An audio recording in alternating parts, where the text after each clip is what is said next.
स्वागत करत आहे. मोठ्या संख्येत आपण आलेला आहात. कदाचित आपल्याला वाटत असेल राजकीय विषय आहे.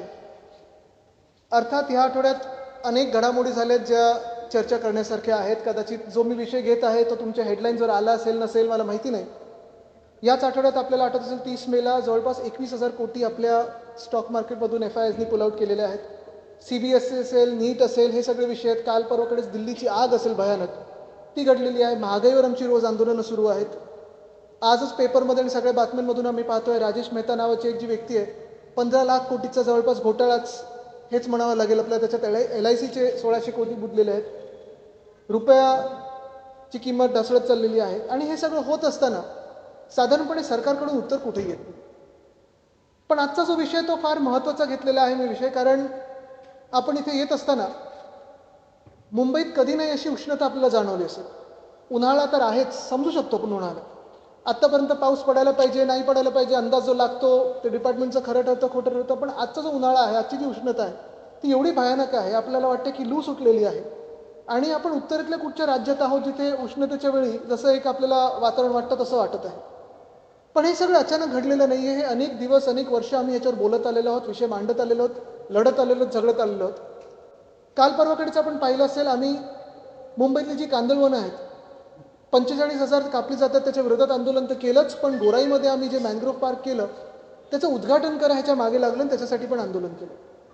आज जो आपल्यासमोर विषय आणत आहे तो हाच आहे की गडचिरोलीमध्ये एका टायगर कॉरिडॉरमध्ये मायनिंगसाठी परवाने दिले जात आहेत. आम्हाला सगळ्यांना माहिती आहे, आपल्याला देखील माहिती आहे की मायनिंग हे अनेकदा जंगलांमध्येच होतं, जंगलाच्या आसपासच्या परिसरात होतं. तिथे ती जी एक नॅचरल वेल्थ असते, नॅचरल रिसोर्स असतात त्या आजूबाजूच्या परिसरात असतात. पण हे जे चाललेलं आहे, हा प्रकार जो चाललेला आहे तो एवढा भयानक चाललेला आहे. आणि राज्य सरकार आणि केंद्र सरकारमध्ये कसा ताळमेळ नाही आहे, कशी सांगड घातली जात नाही आहे, कशी एकामेकांच्या परवानग्यांसाठी पण थांबत नाही आहेत, एखाद्या उद्योगपत्यांना देण्यासाठी कशी ही रेस लागलेली आहे, ह्याची क्रोनॉलॉजी आपण समजून घेणं गरजेचं आहे. आपण पाहिलं असेल अरावलीबद्दल तर विषय घेतलेलाच आहे. तिकडच्या स्थानिक जनतेने रस्त्यावर उतरून आंदोलन केलं, चिपको आंदोलनसारखं आंदोलन केलं. महिला असतील, पुरुष असतील, लहान मुलं असतील, वयोवृद्ध असतील, सगळे उतरले आणि त्याच्यासाठी आंदोलन केलं. अरावली वाचवण्याचा प्रयत्न केला आणि सरकारला त्या निर्णयावर मागे जायला लागलं. अंदमानबद्दल तर चर्चा जोरात सुरू आहे.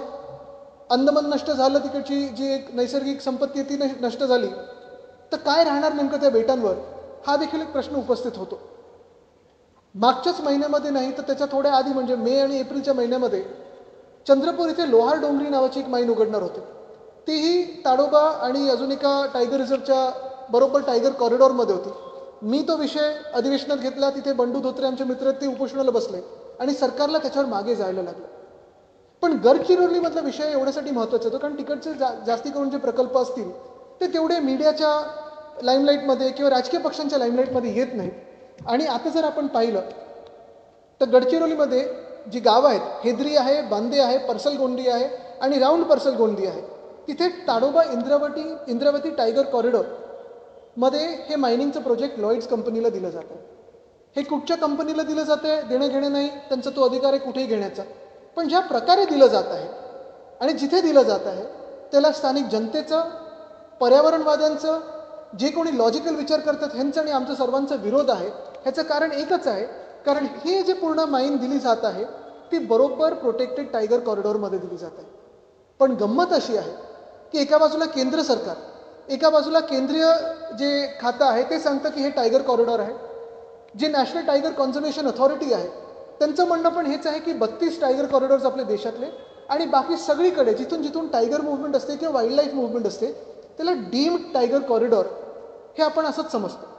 पण आता तुम्ही बघा, गंमत अशी झाली आहे, हे डीम्ड टायगर कॉरिडॉर किंवा टायगर कॉरिडॉरची जी अट आहे ती डायल्यूट करण्यासाठी मागच्या वर्षी म्हणजे 17 एप्रिल 2025 रोजी state board of wild life जो आहे आपल्याकडचा राज्यातला, त्याचे अध्यक्ष मुख्यमंत्री असतात आणि बाकीचे जे मेंबर्स आहेत, मग त्याच्यात काही टेक्निकल मेंबर्स असतात, काही NGO असतात, काही फॉरेस्ट डिपार्टमेंटचे लोक असतात.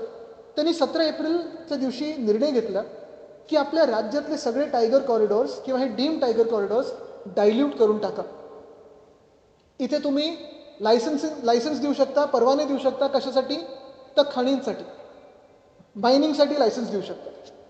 ह्याच निर्णयाच्या विरुद्ध मागच्या जूनमध्ये म्हणजे 2025च्या जूनमध्ये एक PIL झाली कोर्टात त्या PILची अखेरची सुनावणी फेब्रुवारी 2026 12 फेब्रुवारी 2026 मध्ये झाली आणि तेव्हापासून आत्तापर्यंत रिझर्व फॉर ऑर्डर आहे.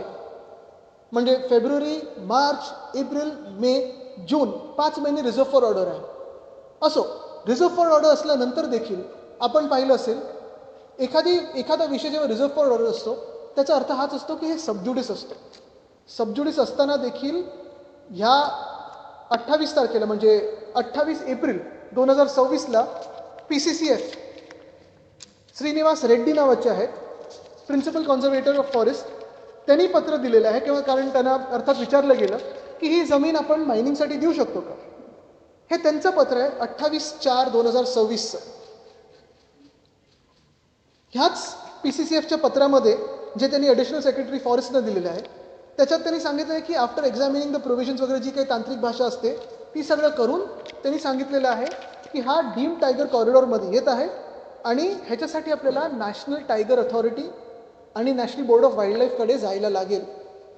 हे ह्या 28 तारखेच्या पत्रामध्ये दिलेलं आहे. 28 एप्रिल. आता हे झालं तरी सरकारला घाई लागली होती. बरं, हे पण सरकारला माहिती की जर हा सगळा जो प्रकल्प आहे किंवा हे जे सगळा हा जो प्रस्ताव आहे तो केंद्राकडे गेला, कदाचित उशीर येऊ शकतो, कदाचित नाकारला जाऊ शकतो, कारण हा ताडोबा आणि इंद्रावती जे 2 टायगर रिझर्व आहेत त्याच्या कॉरिडॉरमध्ये. परत ताडोबा म्हणजे आपण जगाला सांगतो की जर तुम्हाला हमखास वाघ बघायचं असेल तर ताडोब्यामध्ये या, महाराष्ट्रातलं आमचं पर्यटन बघा, आमचं पर्यावरण बघा, आमचे वाघ बघा. कुठे जायला सांगतो आपण? ताडोब्यामध्ये. हेच बरोबर 13/5/2026चं पत्र आहे. ह्याच PCCFचं ज्यांनी आता लिहिलेलं आहे चीफ कॉन्झर्वेटर फॉरेस्ट यांना गडचिरोली सर्कलचं की हे सगळं ठीक आहे, मी आधी पत्र लिहिलं होतं, पण एखादा रिपोर्ट असा येतो, it has also been reported that the project area does not fall within tiger corridors delineated in NTCS tiger population report. म्हणजे काय तर म्हणजे जो एप्रिलमधलं पत्र आहे त्यालाच विरोधाभास म्हणजे हे पत्र येतं आणि ह्या पत्रामध्ये